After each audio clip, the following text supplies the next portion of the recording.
Ladies and gentlemen, welcome to the results call for Schaeffler India. Today we have with us Mr. Harsha Kadam, CEO, Schaeffler India, and Mr. Satish Patel, Director of Finance and CFO, Schaeffler India. As we speak, this presentation is getting uploaded in the exchange. As we are all working from home, we are finding a little bit of technical challenges, but during the call, I'm sure in another 10-15 minutes, I hope it gets uploaded, and we'll also get the link. And I will now hand over the call to Mr. Kadam, who will take you through the presentation on our results. And over to you, Mr. Kadam. Yeah, thank you, Vijay. And good morning to all of you. Welcome to this investor call. And I hope that all of you and your families are safe and healthy in these challenging times. I would like to begin my presentation by giving you a little information and update about the return of the COVID wave 2. And I am on to slide number 2. And as you all know, the wave 1 with its impact on and challenges on the business and life at large. But the ominous return of the black swan, as I would like to call it, is like a sequel, and this return in the form of wave 2 is posing more challenges, new types of challenges as well. And as you all been hearing and watching the news, the steep increases in the number of cases is just one dimension, and the second dimension is also the speed at which the number of cases have gone up across the country is posing big-time challenges for the healthcare team as well as the businesses, and posing some challenges and risk for the economy at large as well. While the post-unlockdown last year, the third quarter and the fourth quarter, picked up a good momentum in terms of demand, we saw that further improving when the business moved into the first quarter of this year, that is between Jan and March.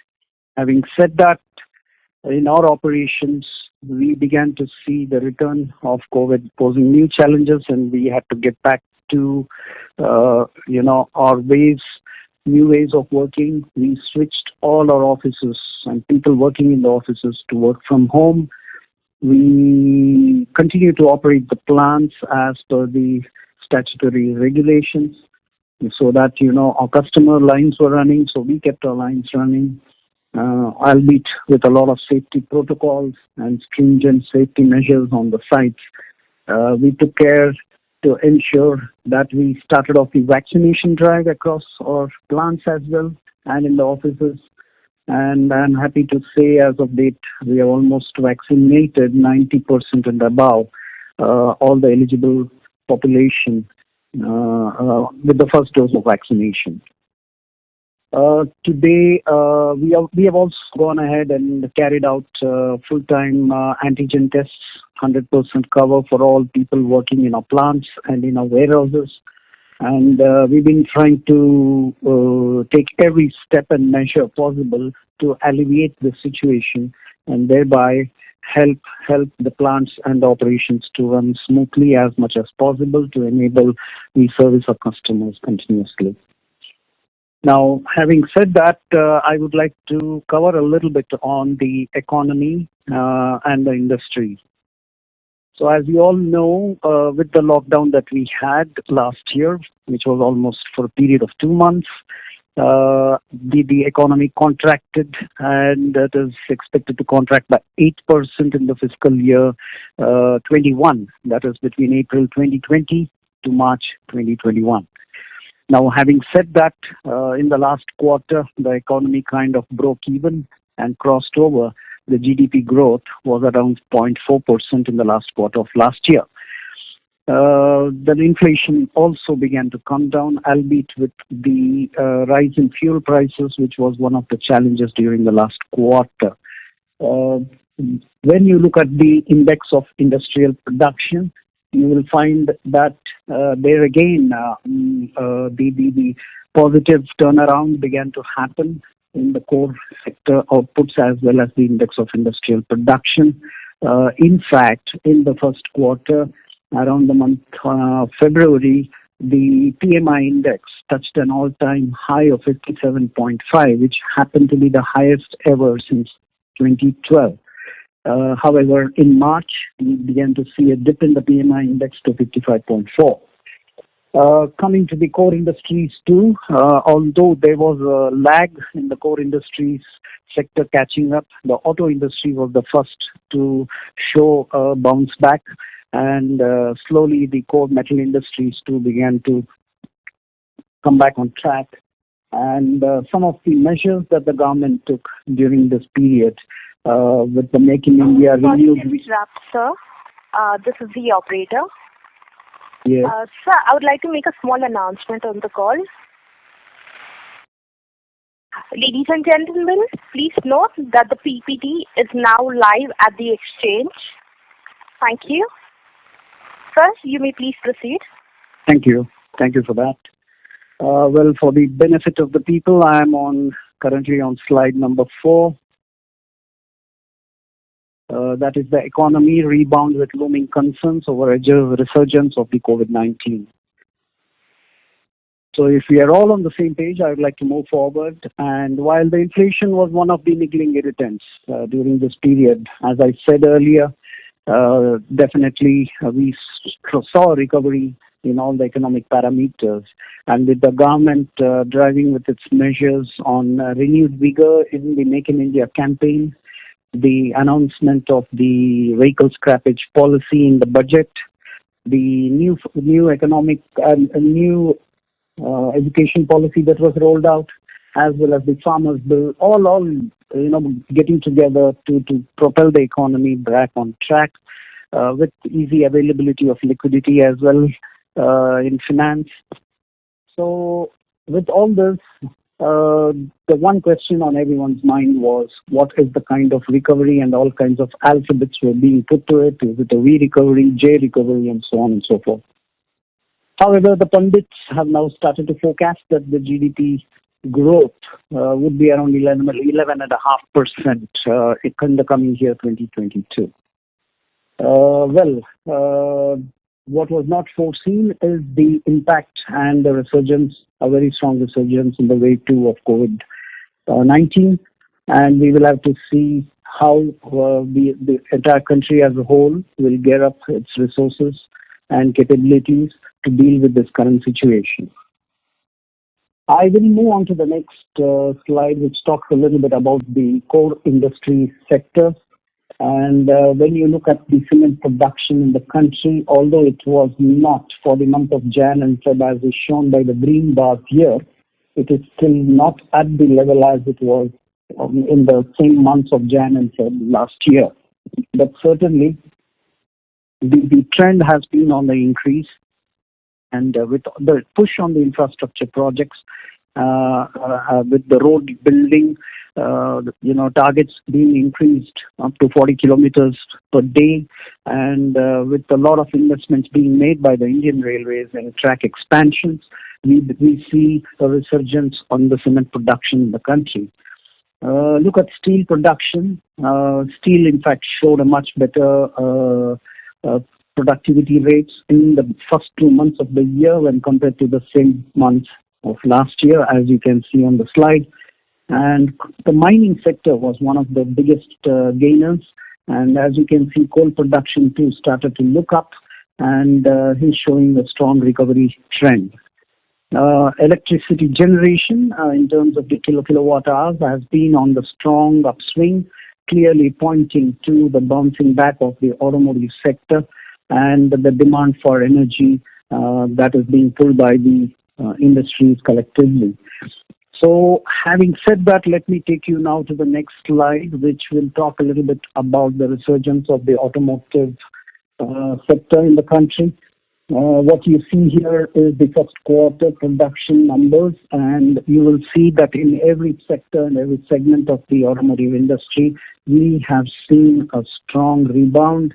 As you can see here on the table to the right, between the year 21 and the 2020, you can see the average vehicle production is already phenomenally at a very high numbers of almost 25 plus percentage point.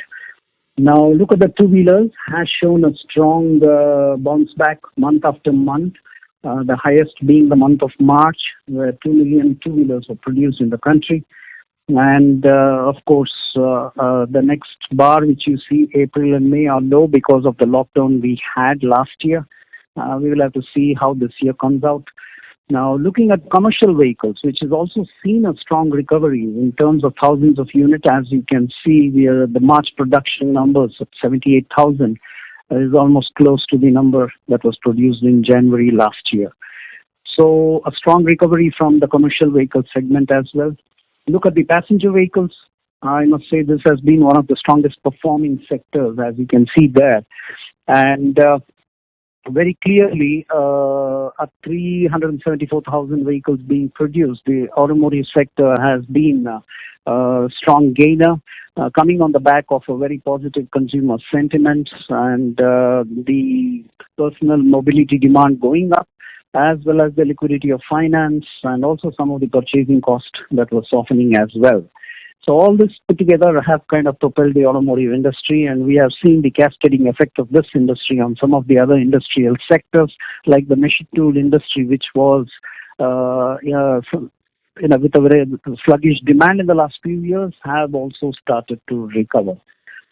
Tractors have been having a dream run even during the last year, and what you see here is a very strong average production of close to 100,000 tractors a month when compared to the 70,000 tractors a month of last year. So even in the first 3 months, we have seen an average production close to 100,000 tractors, which and all indications are this growth will continue. Moving on, I would now like to move to the next slide, which is the slide on key highlights and key business developments. While we were going through the challenging times last year, we got into our act of putting countermeasures to handle the challenges that we were facing. We put countermeasures on the business front and began to expedite our developmental projects on new businesses. And we were successful in taking a lot of new businesses to a closure. And the result of that is what you see on the slide. Let me start with the one on the left side, which is the industrial division. And there you see that we were able to launch a spate of new products on the spherical roller bearings and the tapered roller bearing. This is primarily exactly in line with our localization strategy, and we are trying to now manufacture more and more products in India within our Indian plants rather than continuing to import them, and primarily targeting some of the sectors which are the railway sectors and the wind sector. And as you can see, this is definitely now making the products available with the shortest possible lead time and very competitive prices as well. The other product line, which in my last investor call I did touch upon, was the linear motion guides, primarily targeting the machine tool industry. We have now set up a local operation here to customize and deliver the linear guide assembly systems for the machine tool industry customers. And we started operations of that in the last quarter of last year. And we have started to now gain traction in terms of order booking for the linear assembly guide as a product line. And this facility is based in our Maneja plant in Vadodara. Obviously, going forward, we will continue with this strategy of further localization and add more capacity as we move forward. I move to the automotive technologies box, which is in the middle of the slide, what you see. And here, one of the challenges that we went through was the industry transiting from BS4 to BS6. And I must say that all transmission products, mainly the clutch business, our clutch products, played a key role in enabling this transition and bringing in more value to our customers. And we were successful in closing a lot of projects with our customers, wherein we were able to bring in new products with the dual clutch assembly systems and some of the engine application products as well. And with this, we were able to ride the wave of the growth that the automotive sector was showing, as well as we were able to increase our content per vehicle, which stood somewhere around 37 euros last year. We have now crossed the 40 euro per vehicle barrier, and surely we will continue to work on this to move further up in our content per vehicle, which is one of the key parameters that we measure our performance with. I would like to move on to the last box, which is the automotive aftermarket. And in spite of a challenging year when all of us were working from home last year, we did get our act together to launch the Schaeffler True Power brand in the automotive aftermarket space. And as a result of that, the first product we rolled out under the Schaeffler True Power brand was the engine lubricating oil, and this oil which is compliant to the BS6 application as well. Of course, we have a clear plan and the roadmap to launch a plethora of products under the Schaeffler True Power brand going forward, and you'll soon hear more products coming under this brand that will get launched. Some of it, which is already in the pipeline, are the coolants for the radiators of cars and vehicles, and also we are getting into slowly into the transport solutions for the light commercial vehicles. So we have been very active, as you can see, not just on the front end in the market, but on the developmental side. Our R&D teams have been working extensively to ensure that we have these products meeting the new demand specifications, new performance requirements of our customers, and we have been consistently focused. And this has contributed to the performance that we have been able to get in the marketplace.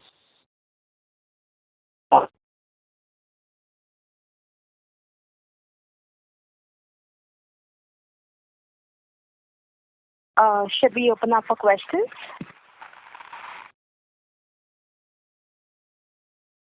Not yet. I think we lost Mr. Kadam. No, he's still connected. Mr. Kadam? Mr. Kadam?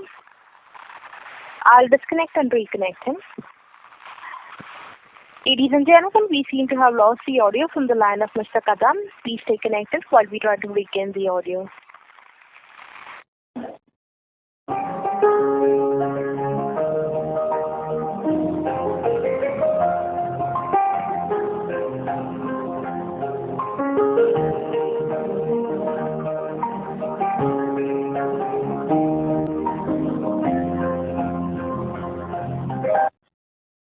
Ladies and gentlemen, thank you for patiently holding. We now have the line from Mr. Kadam reconnected. Over to you, sir.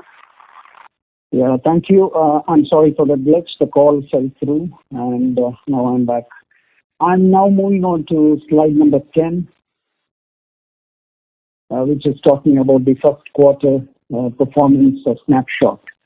So the key messages in the first quarter, which I would like to share with you, in spite of the challenges that we had, we stayed focused on our employee health and safety, and effectively we are trying to manage, we continue to manage the situation even during the first quarter with the challenging times that we are going through.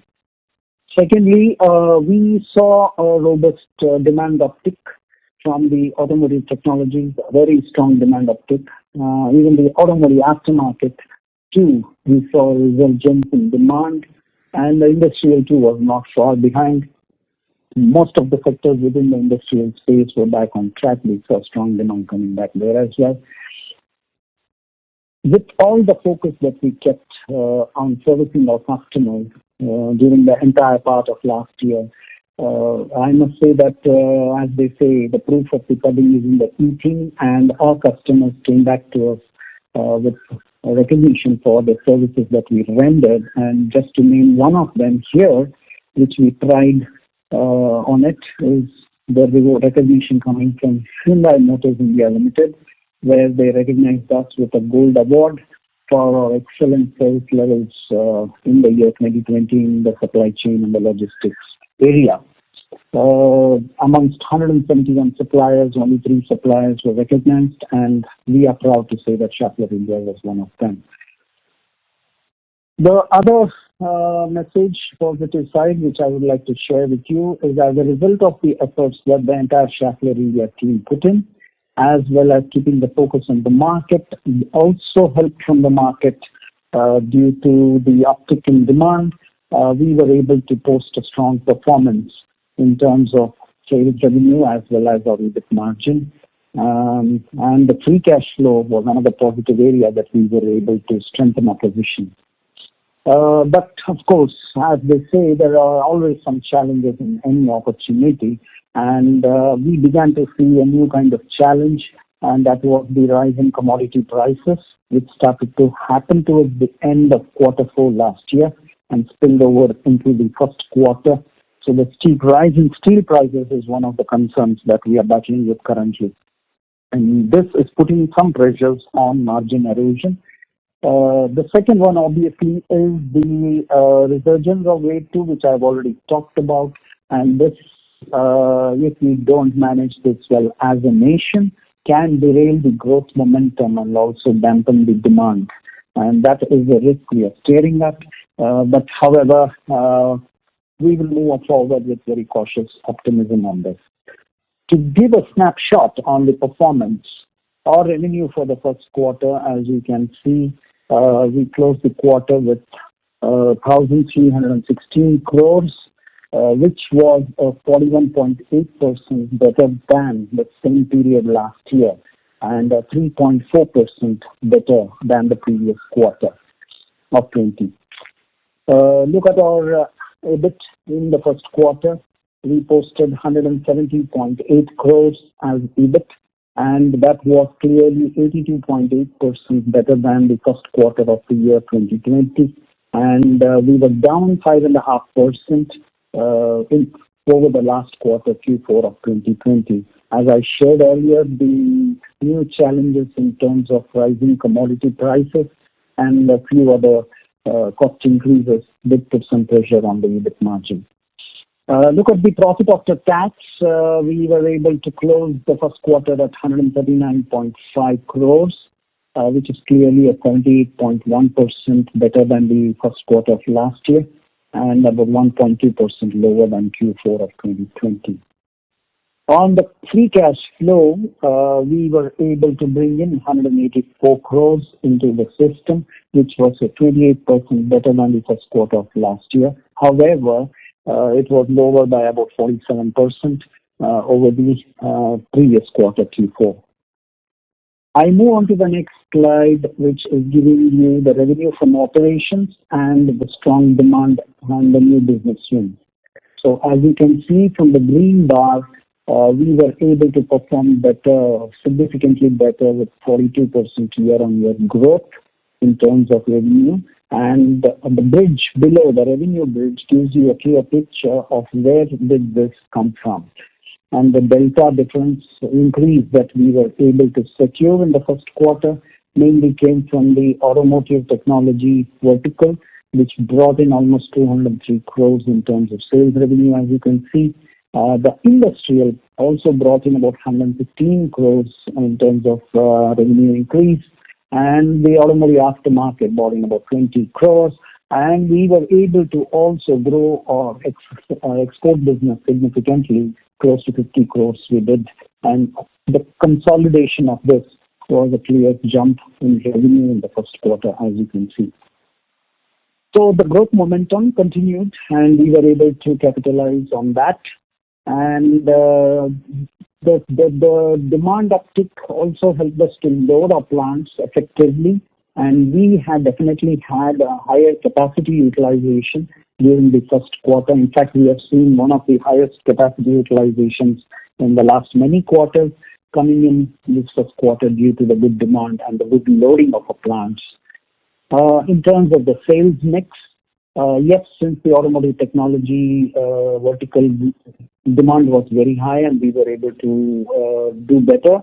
So you will see the automotive, we closed the quarter with automotive technologies at about 44% of the total revenue, Industrial dropped a bit to 37%, obviously coming on the lesser growth rate when compared to the automotive. And the automotive aftermarket continues to be around 8% of the total sales mix.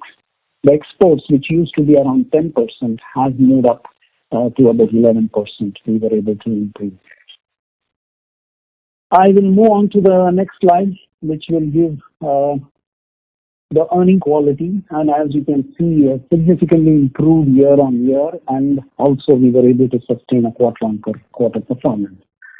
So when you look at the graph there on the EBIT, you will find that, as I mentioned earlier, we were able to close the quarter with a 13% EBIT margin, when compared to 10.1% of the previous year, same quarter, the first quarter of 2020. Obviously, the year-on-year growth in value terms, as you can see, is about 82.8%, which is significantly much higher. Look at the EBIT bridge, and so this delta increase, where did we get it from? And when you look at it, the margin improvement obviously came because of the increased volume. That's one of them. Although we did have some adverse unfavorable impact coming from the employee cost and the depreciations because of little investments that we made. We still have to put it under good utilization, and some of the impact that came from other income. So as you can see, in spite of the EBIT margin being at 13% when compared to Q1, if I were to draw a conclusion here, the first lockdown that was declared nationwide also happened around the 23rd of March in 2020. So if I were to put an apple-to-apple comparison as well, you will find that our performance in terms of the EBIT margin has been significantly better in this quarter when compared to the last quarter. So, with this strong operational performance, our profit after tax, we have been able to deliver 10.6% as against the 8.4% of last year. And in absolute value terms, clear 77.9% better at 139.5 crores. And then I move to the next slide, which talks a little bit about the working capital and our capex situation. I must say that while the working capital definitely shows an improvement, as you can see, as percentage to sales from a level of 17.5 last year, 3-month period, we have come down to 15.8% for this year's 3-month period. However, I must say that it has impacted our inventories a bit, and we are focused on how do we get back on the inventories to service our customers better. Look at the capex, and obviously what you see is a lower number of the capex at 36 crores this year, in this quarter. But that is only a timing difference because we have in our investment plan very clearly, and the 36 crores what you see is exactly in line with our investment plan. So there is no change that. Moving on, the free cash flow, as you can see, I already talked about this. We have been able to generate a much higher level of free cash flow, fundamentally because of our clear focus on reducing our overages, which we have been successfully able to bring down further than the last quarter. So, in a nutshell, judicious capex spending is one of the key things that we have been carefully doing, and the robust key free cash flow generation, and keeping our focus on the inventory levels and our receivables is going to be our key focus areas going forward as well. I move to the next slide, which is talking about the performance indicators, and this is giving you a snapshot comparison of the quarter and the 12-month period between 20 and 2019 as well. So when you look at it, you will find that our Q1 performance for 2021 has been significantly better than Q1 of 2020, and in some of the parameters, definitely better than the Q4 of 2020. In terms of revenue, we were much better than the previous quarter by 3.4%, as I've already mentioned. And over the first quarter, certainly we were able to do much better, 42.8% year on year. The EBITDA, I already said that the first quarter we were able to deliver 16.6% EBITDA margin, although as you know that last quarter of 2020 we had delivered 18.2% EBITDA margin. And this impact is primarily coming from the fact that is the new commodity prices and some freight costs that we incurred during the quarter. So the Ebic margin, to sum it up, we ended the quarter at 13%, which was 1.2 percentage point lower than the previous quarter, but certainly better than the Q1 of 2020 by almost 2 percentage point. And you look at the profit after tax margin, we have been able to close the quarter at 10.6%, which was 1.1 percentage point lower than Q4 of 2020. But certainly it is better at around 1.5% better than the Q1 of 2020. And as I talked about the capex already, that we will continue with our investment plans going forward as scheduled. And free cash flow, definitely we have been able to generate stronger cash flow going forward as well. So with this continued recovery from the market and our actions and countermeasures that we continue to sustain, the cost measures, control measures that we have put in place, which most of it we are still able to continue forward, we have been able to put up this resilient performance. I move to the last slide, which is more the conclusion and outlook. So having done well in the last 3 quarters consecutively, and more so in the first quarter of 2021, where we put up a stronger performance, we are optimistic that we will continue to do this if the situation on the COVID changes faster. Definitely that's going to help our growth story as well. We will also continue to work closely with our customers and like to further pursue and take the projects which are underway with our customers to closure. And we are looking for more opportunities with the emergence of the hybrid technology and the electric vehicles. We are also looking at those sectors. We are looking at bringing a lot more digitalization content into our industrial space of the business. And we will continue to generate strong order books going forward as well. Coming to the plants, with this kind of a loading that we have and a very clear export strategy, we believe that our plants will sustain good performance levels going forward, and we will be able to continue to hold the capacity utilization at the normal levels. Yes, there are some dark clouds that are there on the horizon, one being the COVID, second being the commodity prices. But as a Schaeffler team, we are willing to take the challenge and move forward, and we will try and address all these challenges. Yes, we are taking the market with cautious optimism. Thank you, and I wish you all the very best. Stay safe and stay healthy. Thank you. Ladies and gentlemen, we will now begin with the question and answer session.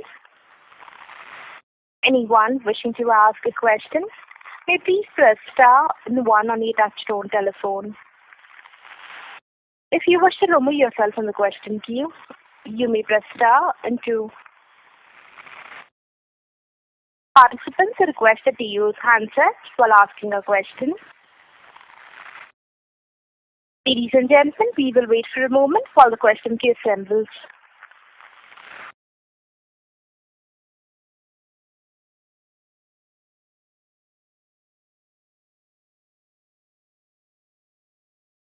The first question is from the line of Rajesh Kotari from Alpha Accurate. Please go ahead. Good morning, sir. My first question is, when you look at your product portfolio, and we are significantly exposed to automotive sector, how much of the portfolio you think is at the risk due to change in technology, whether it is EV or might be some many more changes? But how do you see, percentage of portfolio at risk? Yeah, thanks, Rajesh, for a very good question, pertinent question. When you look at the automotive technologies, we at Schaeffler, we are fortunate that we have a spread of products, both bearings and non-bearings, if I can say. We are present in the engine application, we are present in the transmission applications, and also in the chassis application. Now, as the vehicle technology moves from the internal combustion engine to the battery or electric vehicle technology, surely there is definitely going to be a change in the portfolio. To quantify it at this point in time is not so easy because the products, the solutions are totally different. And we definitely have mapped what are those products within the current portfolio which would become obsolete, and what are those new products that we would have to bring in to play the game in the electric vehicle segment. So that's the first part. The second part is, if one were to look at all the reports and the market in India, the transition from the internal combustion engine to pure electric vehicle technology would certainly take much more years than compared to the other parts of the world. Now, why am I saying that? Because if one were to look at the globe, you will find the Western countries are moving from internal combustion engines directly to battery-operated electric vehicles.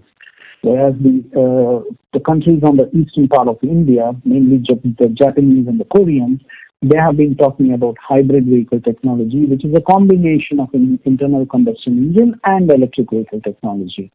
So put it whichever way, our research data is showing that it is going to be another 10 to 15 years before the move begins to happen. Even by the year 2030, we believe that in India, almost 85 to 90% of the vehicles will still continue with internal combustion engines.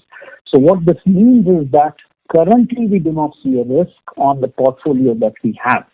Now, to answer, I'll give a third point, and Schaeffler globally has been very active in the electric vehicle technology space and also in the hybrid technology space. So we've been working with customers both in Japan, Korea, as well as in the Western countries with the major OEMs to develop technologies for whichever technology that these two parts of the world are going ahead with. So having said that, Schaeffler already has the competence, the capability, and the necessary technology and solutions already in its portfolio, and we are continuously working to upgrade them as we move forward. So if and when and as and when India begins to catch us up, we as Schaeffler team are well prepared and ready to just bring those technologies, customize it to Indian needs, and offer it to the customer, whichever customer is willing to start to increase the volumes on the electric vehicle space. Does that answer your question, Mr. Rajesh? Yeah, partly. If I may just follow up with one more question. Out of your current 44% revenue, which is into automotive technologies, how much is PV, two-wheeler, trucks, and tractors? Sorry, you quoted a percentage. What was that, if I may? I'm referring to your slide number 10, whereby you have given the sales mix, which yes. shows that 44% is automotive technology. Okay. So I'm just asking the breakup within automotive between PV, two-wheeler, CV, and tractor. Okay. Predominantly our presence is very high on the passenger vehicles and the light commercial vehicles. On the commercial vehicles, we do not have a strong presence, but we have now started to work with them to consolidate our presence there as well. And our portfolio of the transmission application, which is mainly the new technology of clutches that we operate, which has been very well accepted by the commercial vehicle manufacturers, is an area that we are targeting, and the same applies even to the light commercial vehicles. Our clutches are in great demand, and this is where we see we will be going to further consolidate our position. Okay. Since you answered that, you are working constantly to upgrade the product, no doubt about it. Yes, it is going to take some long time before IC to EV becomes reality. I'm saying that as on today's basis, if you look at, let's assume that current car changes to EV, right? How much of your revenue is right now, say, driven by that? Okay, let me explain it in the way we measure it. I talked about the content per vehicle, correct? Yeah. Now, currently, if you see, our content per vehicle is around 40 euros, right, per vehicle. Now, if let's assume that the hybrid technology picks up, and what we see is the addition that the hybrid part of the solution would add to our content per vehicle would take it beyond the 50 euro per vehicle straight away. So, why? Because the internal combustion engine continues to remain as it is, plus the add-on would be the hybrid technology which needs to, piggyback onto the IC engine. So it's not going to go down. It's going to only increase for me. Also, what would happen is the internal combustion engine technology would begin to get optimized going forward when it gets integrated with the hybrid technology.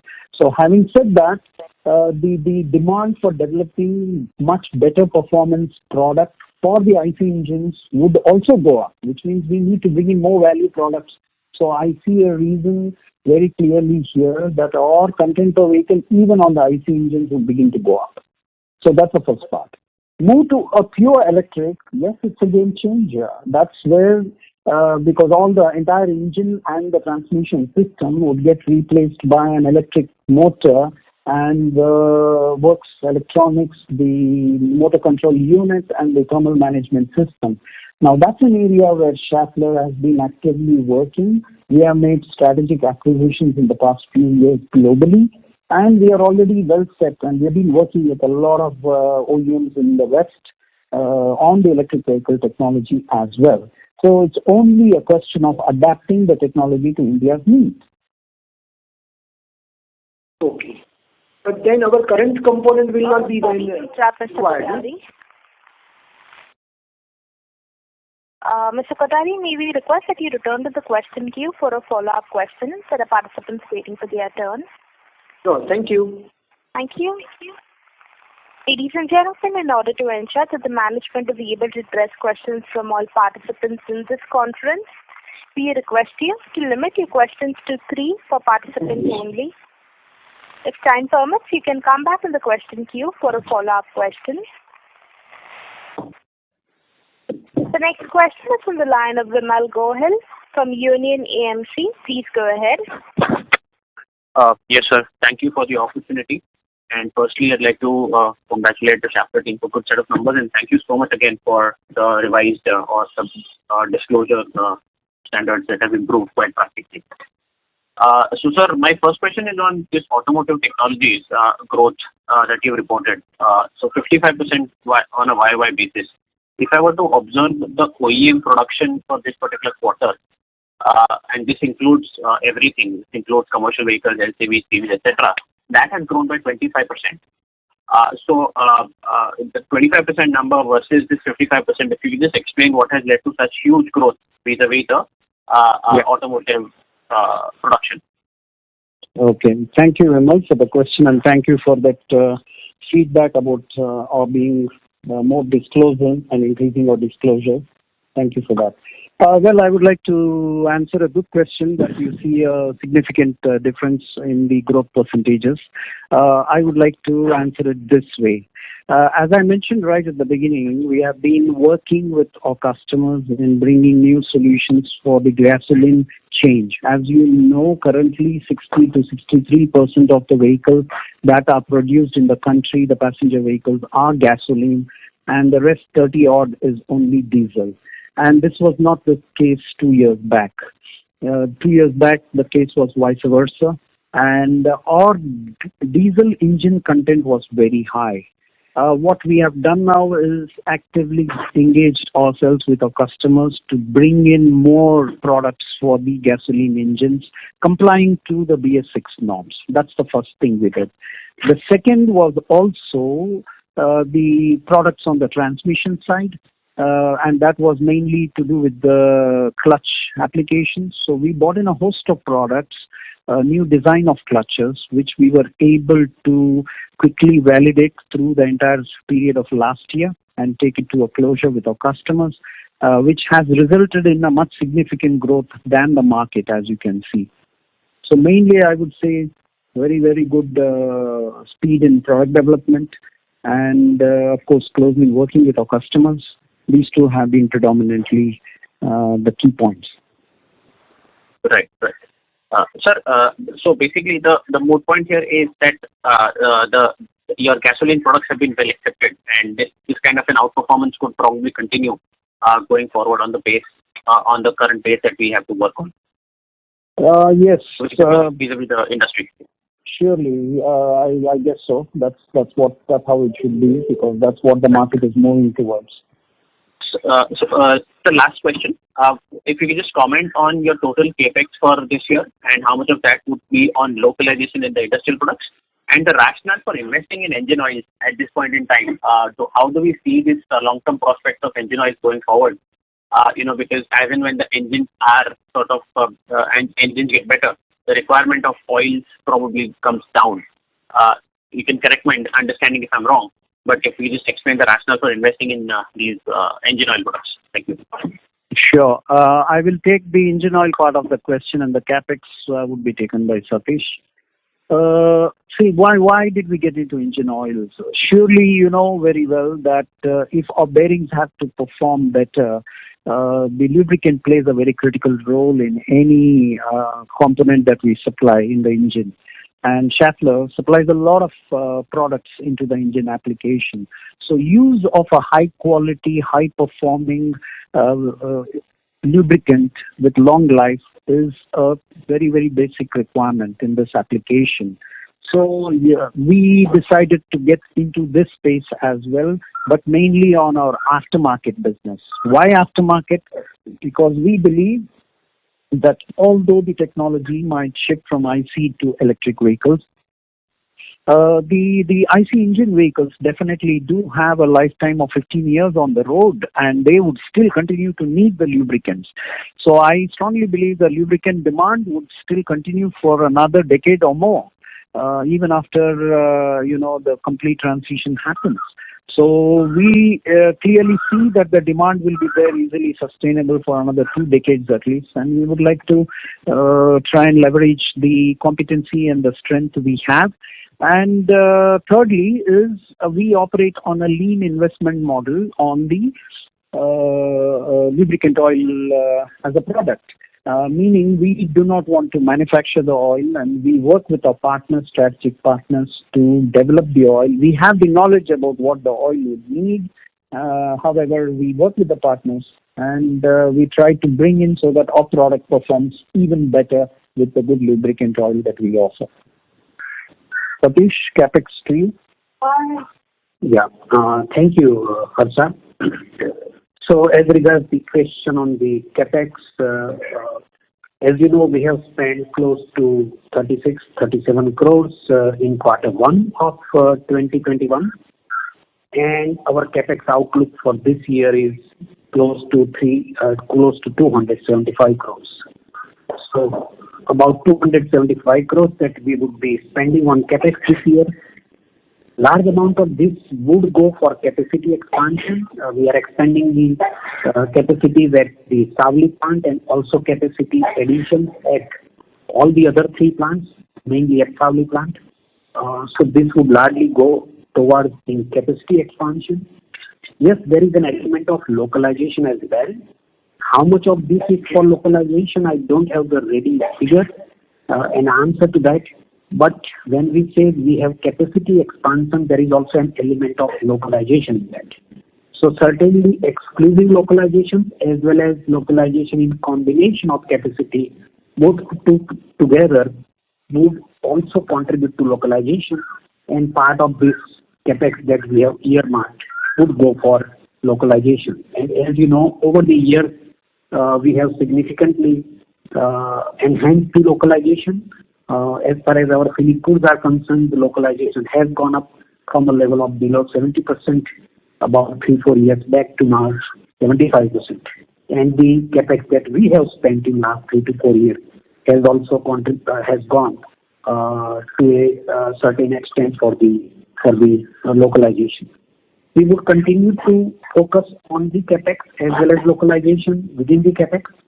And we are expecting, as we also informed you in the other previous call, the CapEx outgo of next 3 years when we actually mentioned when we had the calls during 2020 that CapEx outgo during the next 3 years would be close to 1,000 crores. We are now even enhancing that 2021 basis CapEx for the next 3 years because 2021 has a higher CapEx. We are expecting to spend close to 1,200 crores in next 3 years basis 2021. Certainly continued focus on localization as well. Thank you. So just one question that comes to my mind is on this CAFE norms. If you just comment on that, how will things change for us? Because CAFE norms is something which is going to come quite soon. So if you just comment on that, that's all from my side. Thank you. Well, to take that question on CAFE norms, yes, there are talks that the CAFE norms would, be kick-started from 2022 or 2023. And as I said earlier, while we have learned a lot from the transition and developing the products during the transition from BS4 to BS6, we are also equally focused on what we want to do when the CAFE norms get applicable in India as well. And surely we have a clear strategy there as well. How do we meet those challenges going forward? And we have got our act together there to work on certain projects to deliver the appropriate products in the appropriate applications so that, we comply with the CAFE norms that are coming up as well. Fair enough, sir. Thank you and all the best. Thank you. The next question is from the line of Lokesh Manik from Vallum Capital. Please go ahead. Thank you. Good morning, sir. So just a couple of questions. One is on the margins. As we understand, as per your comments last quarter, that we would expect pressure on margins because of increasing commodity prices.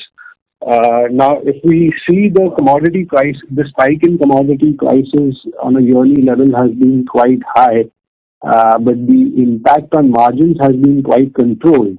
So if you can throw some light on the factors that, we have, on the factors leading us to controlling the impact of commodity prices, both in terms of nature of contracts with suppliers and with our customers.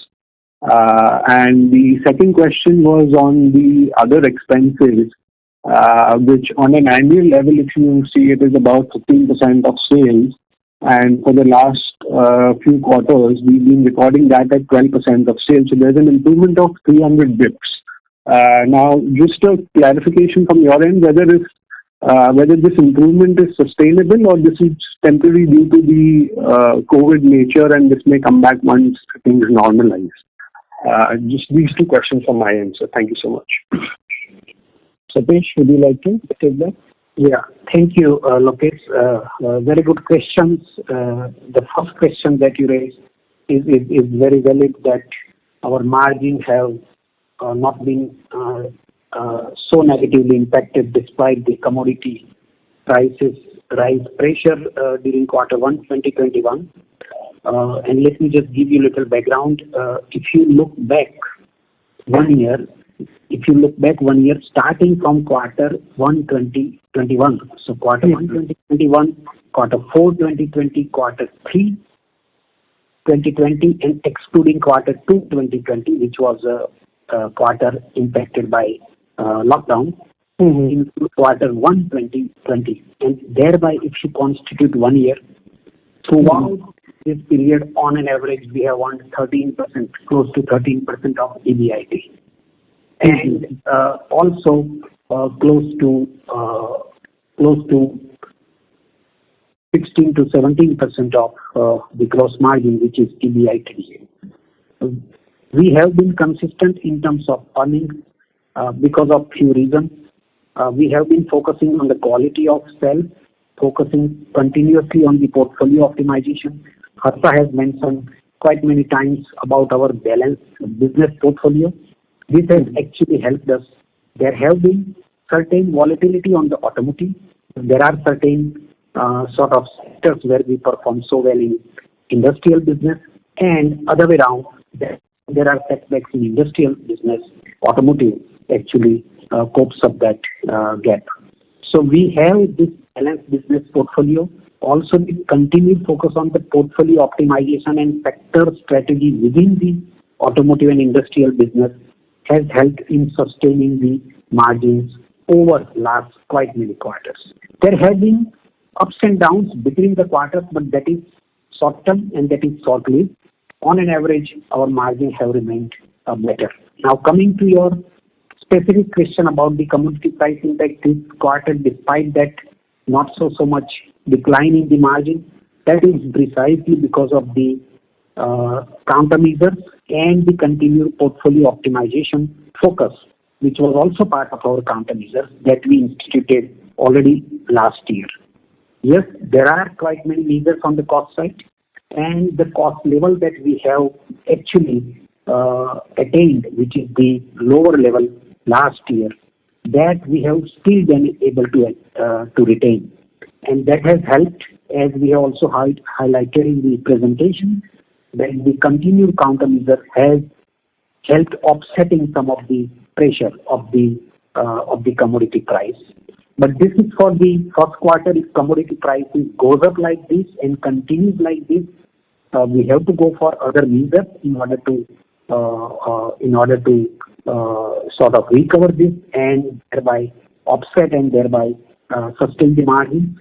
So cost alone would not sort of take care of such a magnificent and significant increase in the commodity prices, which is entirely because of the uncontrollable and external factors.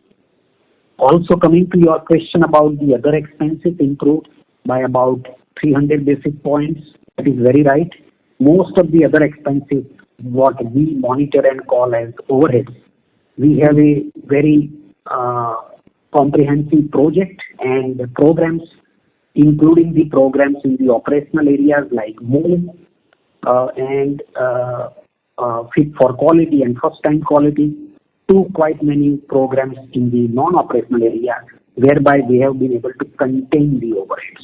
Yes, last year, because of pandemic, some of the expenses, and I give you one simple example of travel expense, which has almost not incurred. So certain percentage of expense, certain percentage of sales was not incurred. Similarly, there are certain expenses which are pandemic driven. Those would not be at such a low level in the future when absolute normalcy resumes. However, all other overheads where we have specific programs and where we have specific focus to contain them would continue to be focused, and we would try best to see that we have the sustainability of those benefits on a quite long-term basis. We are continuously also focusing on the variability. I had also explained in the past that we are switching more and more in terms of variability from fixed to semi-variable to variable nature of expenses. Logistics example is very good, where in the past we had huge ratio of fixed expense which has been moved to variable and semi-variable because of switch from our own centers of logistics warehouses to third-party managed consolidated warehouses. So these are the few big examples. We have very continuous focus on that, and then that to a certain extent will remain, and therefore other expenses situation we are expecting also to remain better than this. But yes, it may not remain as low as now because some of the expenses which are pandemic driven and could not be incurred would be required to be incurred when the normal business resumes.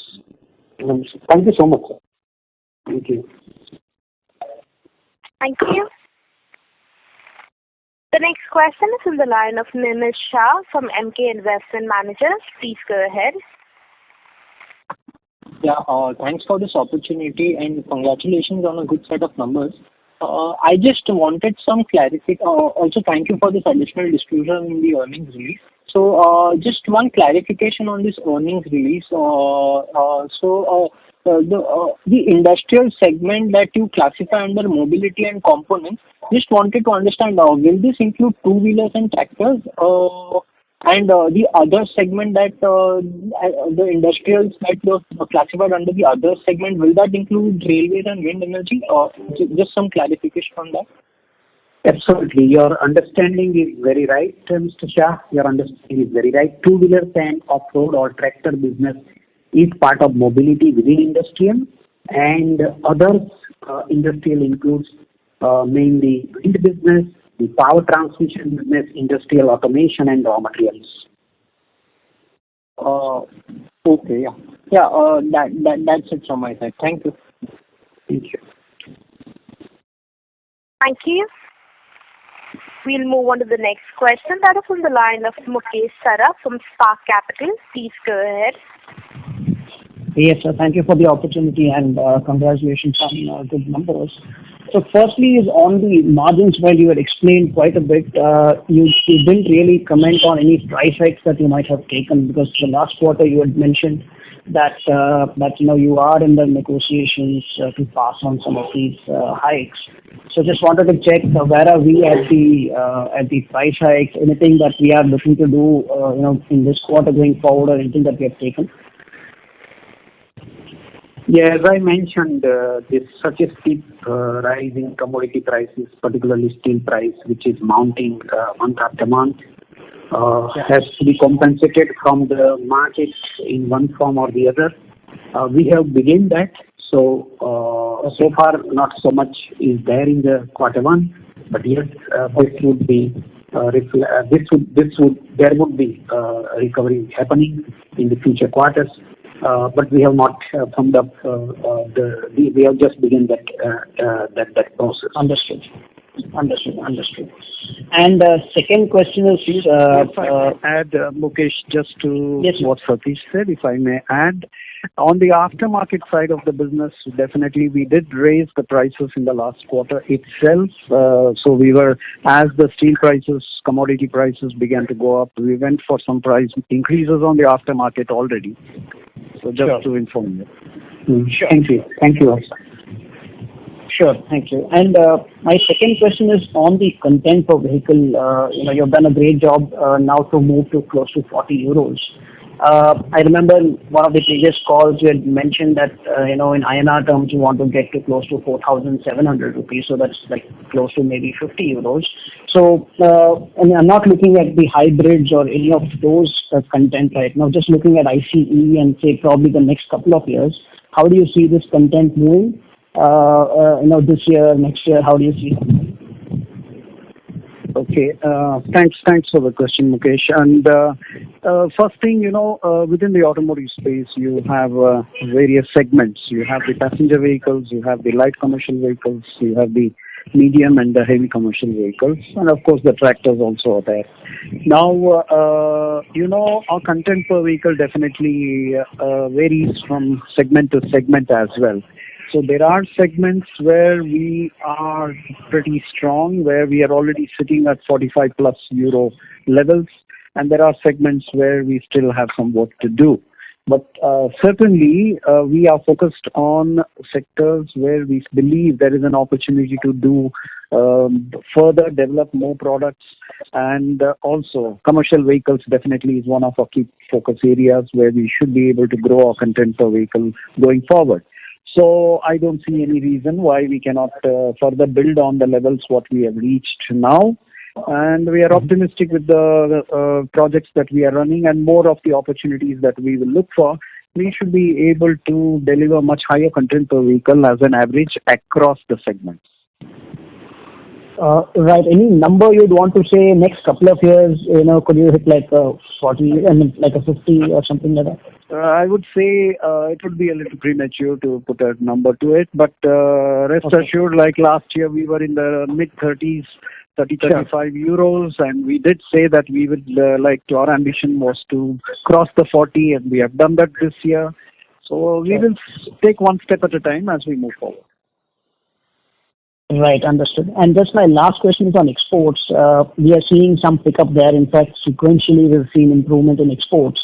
Anything that you'd like to add there? Any new programs or any new areas that we are looking at exports? I mean, apart from the APAC that you already mentioned, anything else that we can look forward to there? Satish, you want to take that? Yeah. Okay. So I think as regards exports, also if you would have been part of the yesterday's AGM, Harsha had narrated some of the sort of focus areas. Just to extend that, we have sort of opportunities of exports from APEC and the entire Asia Pacific region. And what we have in terms of growth in exports in last couple of years, large portion of this is contributed by this region. We are focusing more and more opportunities there. On the product side, we have definitely very strong sort of strength. We have the products to offer for exports, which are in addition to the ball bearing products. We also have opportunities for one-way clutch, which is for two-wheelers. We have LSB opportunities, which are the large size bearings. We have opportunities in axial TRDs, and there are certain projects that we are actually working on for these products for the opportunities worldwide. So currently the progress in terms of exports and the growth is quite encouraging. We grew over 15% in exports, and this year the growth is expected even further. And based on the programs that I talked about for these specific products, we have certain opportunities and specific plans there, and that is going to boost the performance in exports also further in the next 2 to 3 years of time. We do have long-term strategy as well as part of our overall strategy of the balanced business portfolio. In addition to that, focusing on domestic and exports, and thereby exports is the specific focus area. There is also great sort of support from the global Schaeffler organization to actually focus India as I would say not necessarily low cost but the right cost country, and the strength that we have we would be able to leverage by the right cost as well. So there are opportunities and there are some plans, and we are expecting good growth there in exports. Sure. Thank you, sir, for the elaborate answer. Thank you. Thank you. Ladies and gentlemen, that is the last question. I now hand the conference over to Mr. Vijay Chaudhary for his closing comments.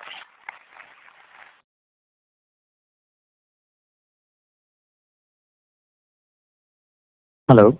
Yes, ladies and gentlemen, thank you so much for your participation. I see that there were other people on the queue as well for the questions, but unfortunately we have to close the call due to other commitments from management. But however, you may please send me the questions on email, and we will answer all your questions within the next 72 hours. If you have any further queries, please do reach out to me on vijay.chaudhary, that's VIJAY .CHAUDHURY @Schaeffler.com. Thank you and have a good day.